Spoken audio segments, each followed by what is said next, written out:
Never thought I'd be sharing something like this on Reddit, but I'm completely lost and don't know what to do anymore.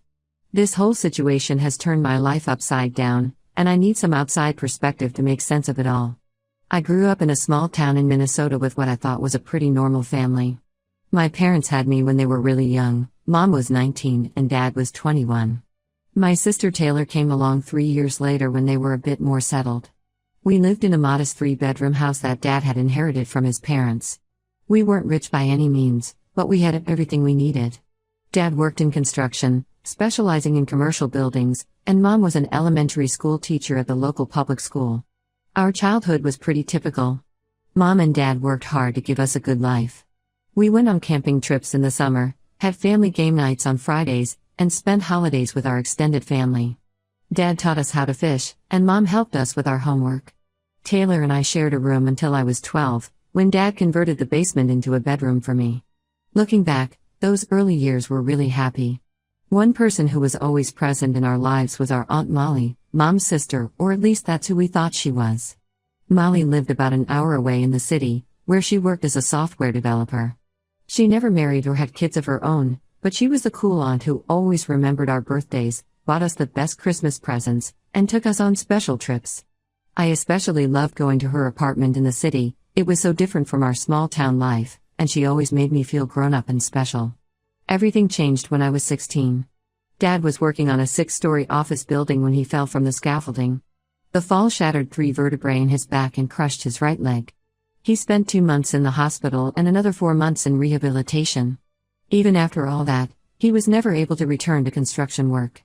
The medical bills were astronomical. Even with insurance, we owed over $200,000. Mom had to start working 2 jobs, teaching during the day and waiting tables at night. I got a job at the local grocery store, working evenings and weekends to help out.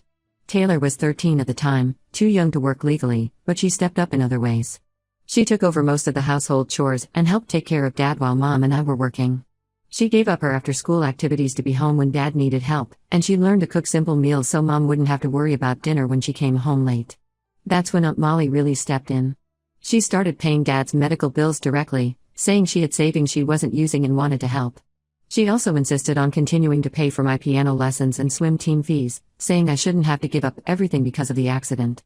When I got accepted to college 2 years later, Molly paid my tuition in full. I tried to refuse. It felt like too much, but she insisted, saying education was the best investment she could make. She told me not to worry about paying her back, that helping family was what gave her life meaning. Fast forward to 3 years ago. I met Mark at a friend's wedding, where he was the best man and I was a bridesmaid. It was like something out of a movie. We talked all night at the reception, and he asked for my number before leaving. We had our first date the following weekend, and things just clicked. He's a civil engineer, smart and kind, with a great sense of humor. He got along well with my family, especially my dad, who appreciated having another man around to talk to. Mark proposed last Christmas, during our family celebration. He had asked both my parents for their blessing, and even included Taylor in planning the proposal. It was perfect. He got down on one knee right after we finished opening presents, with everyone there to share the moment. Molly was there too, crying happy tears and hugging me tight after I said yes. We set the wedding date for next spring, and everything was going smoothly with the planning. Mom and Molly were helping me look at venues and dresses, and Mark and I were excited about starting our life together. But last month, everything fell apart. Taylor had been acting weird for weeks, being short with Mark and making snippy comments during wedding planning meetings. I tried talking to her about it, thinking maybe she was just stressed about being maid of honor, but she would just brush me off. Then, one evening when Mark came over to our parents' house for dinner, Taylor pulled him aside. I didn't think much of it at first, until I saw Mark's face change. He looked shocked, then confused, then angry. He left abruptly, barely saying goodbye, and wouldn't answer my calls that night. The next day, Mark finally told me what Taylor had said. Molly wasn't our aunt at all. She was Mom's college girlfriend. They had been together for 4 years before Mom met Dad. When they broke up, Molly couldn't bear to leave Mom's life completely, so they came up with the story that she was Mom's sister. All those years of help and support weren't just family being family, they were from someone who still had feelings for my mom. I couldn't believe it at first. But when I confronted my parents, the truth came pouring out. Mom admitted that she and Molly had been serious in college. They had even talked about getting married someday. But Mom got scared about what that would mean for her life in our small, conservative town. When she met Dad at a friend's party, she saw a chance at a more conventional life. She broke things off with Molly, but Molly was so important to her that she couldn't imagine life without her in it. Dad knew everything from the beginning. He said he accepted Molly's presence in our lives because he saw how much she cared about Mom and us kids. He figured having someone else love and support his family could only be a good thing. But now he's furious with Taylor for revealing this secret, saying she had no right to potentially ruin my engagement over ancient history. Taylor is completely unrepentant. She says she was sick of living with the lie, sick of watching Molly hover around our family like a ghost of Mom's past. She thinks Mark deserved to know what kind of family he was marrying into, and she's angry that no one else seemed to care about the truth. Mark is barely speaking to me. He says it's not about Mom's past relationship, he couldn't care less about that. It's about the decades of lies, the fact that our whole family history feels fake to him now. He's questioning everything, wondering what else we might be hiding. He's even suggested postponing the wedding until he can process everything. I'm torn between understanding why my parents kept this secret and feeling betrayed that they lied for so long. I'm angry at Taylor for telling Mark without talking to me first, but I'm also wondering if she was right that he needed to know. Molly hasn't spoken to anyone since this came out, she's not answering calls or texts from any of us. The whole family is falling apart, and I don't know how to fix it. Was Taylor right to tell the truth? Should I have somehow known? How do I convince Mark that I'm not hiding anything else when I didn't even know this secret myself? I could really use some outside perspective here. Update 1: I want to thank everyone who commented on my original post. Your support helped me feel less crazy about this whole situation. Unfortunately, things have gotten much worse since I last posted, and I need to get this off my chest. Last weekend, Mark finally agreed to meet with me to talk things through. We met at a coffee shop, neutral territory, he said. I thought we were finally going to work things out, but instead, he dropped another bomb on me. It turns out Taylor hadn't just told him about Molly being Mom's ex. She also revealed that Molly had been secretly paying for most of our wedding. I sat there completely stunned. Mark explained that according to Taylor, Molly had transferred nearly $45,000 to my parents to cover the venue, catering, flowers, and my dream dress. I couldn't believe it. I had been so proud of finding ways to make our wedding beautiful on what I thought was our modest budget, working extra hours at my job to contribute, and the whole time, it was just another lie. When I got home, I confronted my mom. She broke down immediately, confirming everything. She said Molly had approached her right after our engagement, offering to pay for the wedding. Mom knew I would never accept such a huge gift if I knew it came from Molly, especially since I still felt guilty about her paying for my college. So they decided to hide it from me. Mom tried to justify it, saying she just wanted me to have the wedding of my dreams without stress about money. She kept going on about how Molly loved me like her own daughter and wanted to do this for me. But all I could think about was how they were still lying to me, still making decisions about my life behind my back. I was furious. I called Molly right there in front of Mom, but like always lately, she didn't pick up. I left a voicemail telling her I was going to pay back every cent she spent on the wedding. Mom started crying harder, saying most of the vendors were already paid in full and the deposits were non-refundable. When I told Mark I wanted to cancel the wedding and return Molly's money, he got upset. He said I was being dramatic and that we should just accept the gift and move forward. He kept saying things like it's just money, it doesn't change anything about us. But it wasn't just about the money. It was about the fact that my entire life seemed built on lies and secrets. Then Taylor showed up at my apartment. I was ready to scream at her for telling Mark about the wedding money, but before I could say anything, she started crying. She admitted that she told Mark because she was jealous and bitter.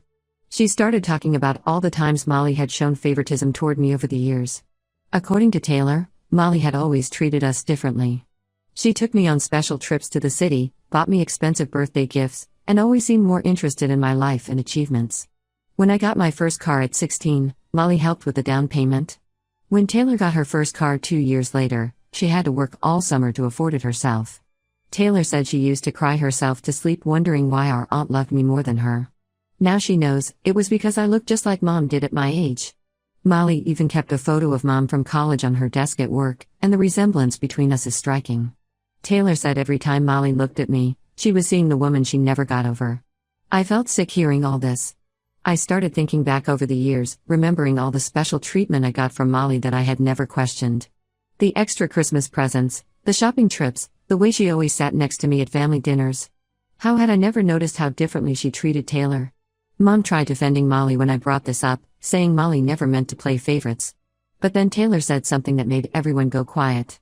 She suggested that maybe Molly was still in love with Mom after all these years, and that's why she kept inserting herself into our lives with money and gifts. That comment led to the biggest fight I've ever seen between my parents.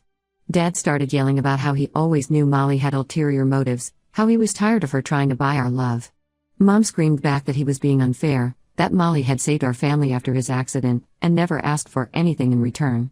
Dad grabbed his keys and stormed out. That was 5 days ago, and no one has heard from him since. Mom's been a mess, alternating between crying and trying to call Dad. Molly still won't answer anyone's calls or texts. Taylor is staying with friends, saying she can't be in the house right now. And Mark keeps texting me about wedding plans like nothing is wrong, like my entire family isn't imploding. I don't know what to do anymore. How can I go through with this wedding knowing it's being paid for by my mom's ex-girlfriend who might still be in love with her? How do I fix the rift between my sister and me? How do I help my parents when I can barely keep myself together? Dad won't answer his phone, Mom won't stop crying, Taylor won't come home, and Molly won't acknowledge any of us exist. I feel like I'm watching my entire family fall apart, and there's nothing I can do to stop it. Some of you suggested family therapy in the comments of my last post, but I honestly don't think we can even get everyone in the same room right now. Update 2. I wasn't sure if I should post another update, but after what happened this week, I need to get it all out. Just when I thought our family couldn't have any more secrets, everything exploded again. Dad finally came home after being gone for almost 2 weeks. Mom was so relieved to see him that she didn't even yell at him for disappearing. We all gathered in the living room, me, Mom, Taylor, and Dad. The tension was thick enough to cut with a knife. Then Dad started talking, and what he revealed changed everything we thought we knew about our family's past. He admitted that his accident at work 12 years ago wasn't really an accident at all. He had been drinking that day, not just a little, but enough to seriously impair his judgment. He'd actually been drinking on the job for months before the fall. According to Dad, he had started drinking because he couldn't handle Mom and Molly's relationship. Even though Mom had chosen him, even though they were married with 2 kids, he felt like he was competing with Molly's ghost.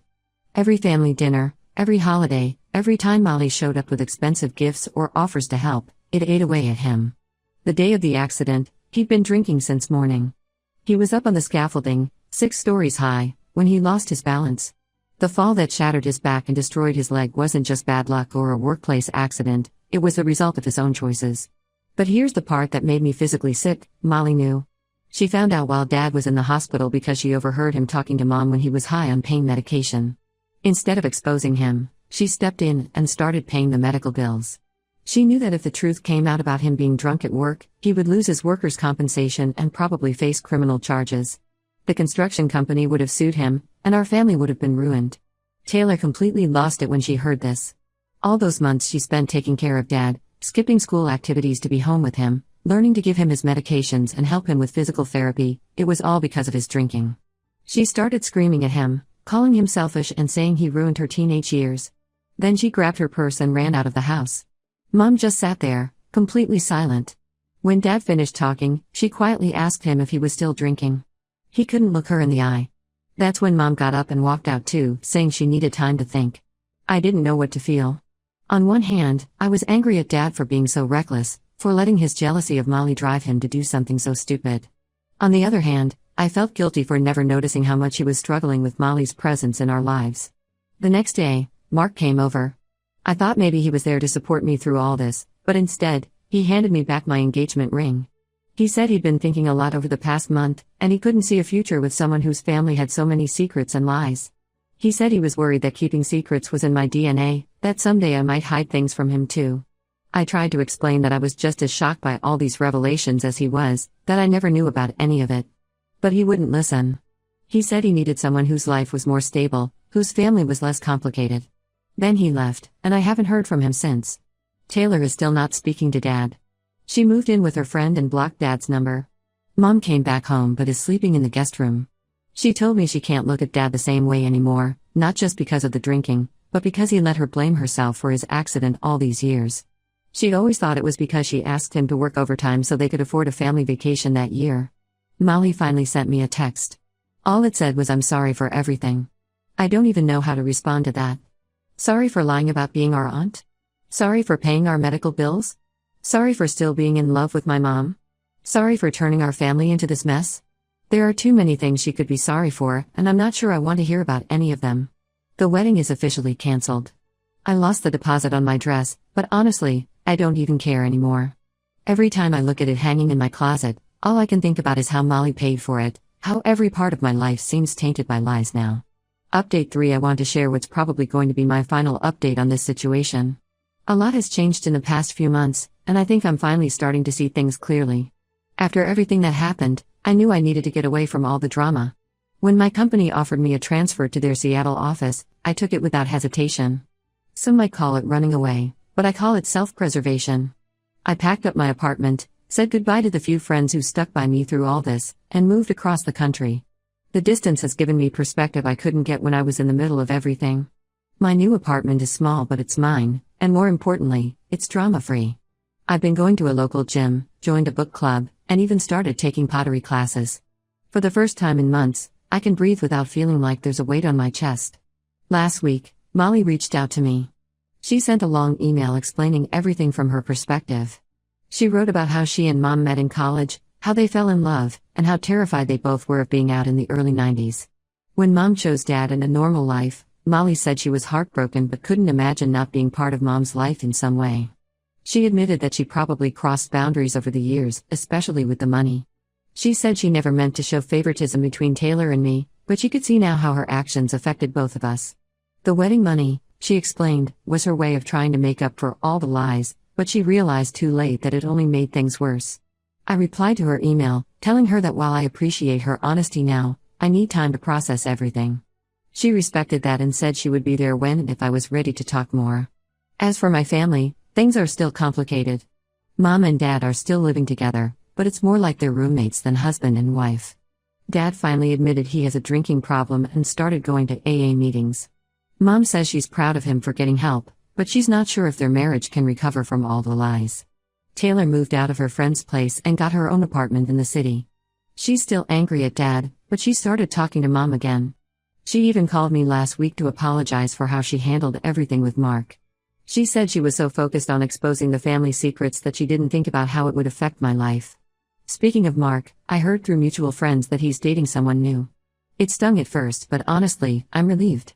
He was right about one thing: our family is complicated. But that doesn't mean we're wrong or bad, just human. I decided to return Molly's wedding money. It took most of my savings and I had to sell my car, but I managed to pay back every cent. Mom thought I was being stubborn, but I needed to do this for myself. I couldn't start fresh if I was still tied to the past by financial obligations. Some family members think I'm being too harsh by moving away and keeping my distance. They keep saying things like, but we're family and blood is thicker than water. But I've learned that sometimes the healthiest thing you can do for yourself is to step back, even from family. I don't know what the future holds. Maybe someday we'll all sit down together and really talk about everything that happened. Maybe we'll find a way to be a family again, with all our complicated history out in the open. But for now, I'm focusing on building my own life, one that isn't defined by secrets or lies. To everyone who commented on my previous posts and shared their own stories, thank you.